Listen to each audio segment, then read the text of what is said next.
Primeiro domingo da Quaresma, neste tempo privilegiado, onde somos chamados à conversão, cada domingo nos traz um tema. O tema desse primeiro domingo é como nós somos chamados a enfrentar as tentações confiantes na vitória, assim como Cristo venceu as tentações. A primeira leitura é tirada do livro do Gênesis e mostra que o Senhor, ao se dirigir a Noé e seus filhos, propõe a Noé que ele fará com eles uma aliança. E é necessário confiar nessa aliança. Aliança que será com Noé e com a sua descendência, e com todos os seres vivos que estavam com Noé e que saíram com Noé da arca. Estabeleço convosco a minha aliança. Nunca mais nenhuma criatura será exterminada pelas águas do dilúvio. Não haverá mais dilúvio para devastar a terra. E Deus disse: Este é o sinal da aliança que coloco entre mim e vós, e todos os seres vivos que estão convosco, por todas as gerações futuras. Ponho meu arco nas nuvens, como sinal de aliança entre mim e a terra. Quando eu reunir as nuvens sobre a terra, aparecerá meu arco nas nuvens. Então eu me lembrarei de minha aliança convosco e com todas as espécies de seres vivos, e não tornará mais a haver dilúvio, que faça perecer nas suas águas toda criatura.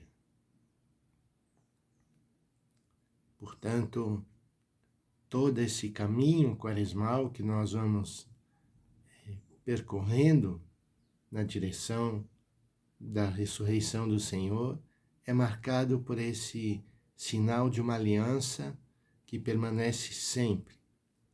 Nem o pecado consegue apagar o amor e o cuidado de Deus por nós.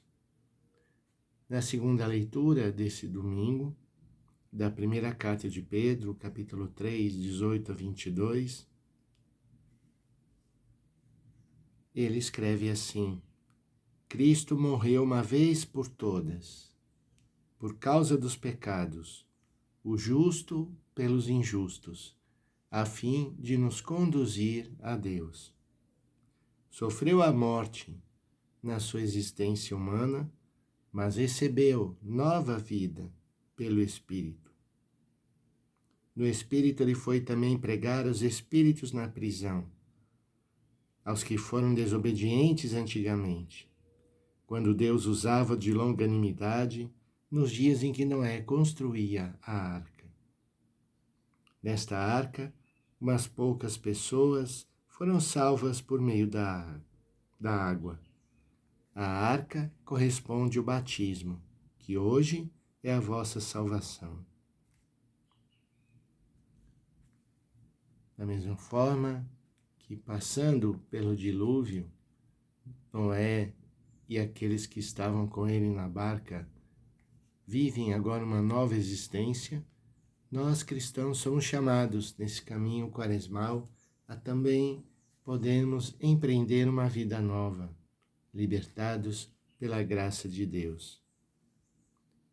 O evangelho de hoje é Marcos capítulo 1, de 12 a 15, que mostra como Jesus, no início da sua vida, é conduzido pelo Espírito Santo para o deserto. Esta cena se dá logo depois do batismo, está ligada com a cena do batismo. No batismo, o Senhor confirmava: Este é meu Filho, muito amado. Nele eu coloco todo o meu afeto. E é esse mesmo Deus que diz essa palavra, que tem esse amor imenso pelo seu Filho, que o impele ao deserto. Não para que sofra ali, mas para que vença as tentações. O Espírito levou Jesus para o deserto e ele ficou no deserto durante 40 dias.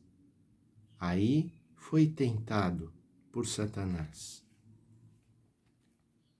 No Evangelho de Mateus, nós temos um desenvolvimento de quais foram as tentações, mas Marcos, que é mais conciso, ele quer mostrar esta cena. É o Senhor que leva Jesus ao deserto. E ali ele é tentado por Satanás. E diz o texto: vivia entre os animais selvagens, e os anjos o serviam. Mesmo nessa situação nada agradável das tentações, o Senhor não deixa de mandar seus anjos para servir Jesus. Depois que João Batista foi preso, Jesus foi para a Galileia pregando o Evangelho de Deus e dizendo: o tempo já se completou. O reino de Deus está próximo. Convertei-vos e crede no Evangelho. Lembremos, irmãos e irmãs, que esta frase nós escutávamos quando na quarta-feira de cinzas era colocado sobre a nossa cabeça as cinzas em sinal de penitência. Elas nos recordavam que não somos nada, somos pó, pó da terra. E o chamado à conversão percorrerá todo esse tempo de Quaresma, em toda a nossa vida, na verdade. Precisamos sempre reconhecer que somos necessitados de mudanças na nossa vida. Às vezes temos medo das mudanças. Elas nos tiram do nosso conforto, nos desestabilizam num primeiro momento, mas elas são necessárias para que nós possamos viver a nossa vocação no seguimento de Jesus. Peçamos a Ele, se nós estamos vivendo um momento da nossa vida onde experimentamos as tentações, peçamos a Ele hoje a graça de, como Ele, não desanimarmos nos momentos das tentações. Acreditarmos na força da palavra e do amor de Deus por nós. Peçamos a bênção de Deus. Que o Senhor nos abençoe, em nome do Pai, do Filho e do Espírito Santo. Amém.